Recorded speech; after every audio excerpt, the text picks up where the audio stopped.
রাজনৈতিক দলগুলোর সাথে জাতীয় ঐক্যমত্য কমিশনের দ্বিতীয় দফার বৈঠক চলছে রাজধানীর ফরেন সার্ভিস একাডেমিতে। রবিবার আলোচনা হয়েছে তত্ত্বাবধায়ক সরকারের প্রধান নির্বাচনের পদ্ধতি এবং একই ব্যক্তি প্রধানমন্ত্রী এবং দলীয় প্রধান থাকবেন কিনা সে বিষয়ে।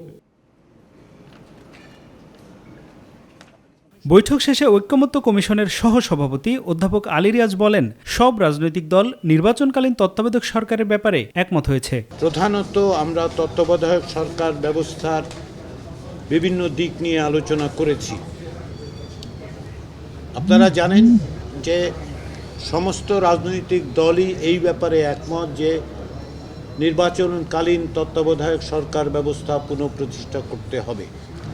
একই ব্যক্তি প্রধানমন্ত্রী ও দলীয় প্রধান থাকার পক্ষে মত দিয়েছে বিএনপি। এছাড়া দলীয় ফোরামে আলোচনা করে অন্যান্য প্রস্তাবের বিষয়ে সিদ্ধান্ত জানানো হবে বলে জানিয়েছেন বিএনপির স্থায়ী কমিটির সদস্য সালাউদ্দিন আহমেদ। অপশনটা থাকা ভালো, তার ডেমোক্রেটিক রাইটটা যাতে ক্ষুণ্ণ না হয়, যে ব্যক্তি দলীয় প্রধান হন তার যাতে রাইটটাও ক্ষুণ্ণ থাকে যে তিনি ইচ্ছা করলে প্রধানমন্ত্রী তো পদ নিতে পারেন।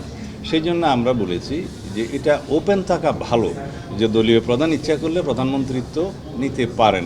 তবে প্রধানমন্ত্রী ও দলীয় প্রধান একই ব্যক্তি করার বিপক্ষে মত দিয়েছে জামাত ইসলামী, এনসিপি সহ অন্যান্য দল। প্রধানমন্ত্রী এবং লিডার অব দ্য হাউস একজন, আর তখন উনি দলীয় প্রধান হিসাবে থাকতে পারবেন না, কারণ আমরা ব্যালেন্স অফ পাওয়ার গভর্নমেন্টে চাচ্ছি, পার্লামেন্টে চাচ্ছি।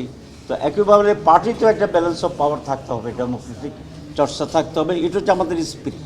তিনি যখন একই সাথে একটা দলের প্রধান হয়ে একই সাথে রাষ্ট্রের প্রধান থাকেন, তো ফলশ্রুতিতে যেটা হয় যে তার দলের যে আদর্শ, দলের নেতাকর্মীদের জন্য তার আলাদা একটা টান থাকে, তাকে রাষ্ট্রীয় আইন আদালত বিচারে তাকে একটা এক্সট্রা সুবিধা দেওয়ার চিন্তা থাকে। সংসদ নেতা এবং প্রধানমন্ত্রী যদি একই ব্যক্তি থাকেন সেটা বড় আকারের কোনো সমস্যা সৃষ্টির জায়গা করবে না, কিন্তু রাজনৈতিক দলের প্রধান এবং প্রধানমন্ত্রী দায়িত্ব পালন এ দুটো একসাথে চলবে না। রবিবারের বৈঠকে কোনো দলই চূড়ান্ত সিদ্ধান্তে পৌঁছতে পারেনি।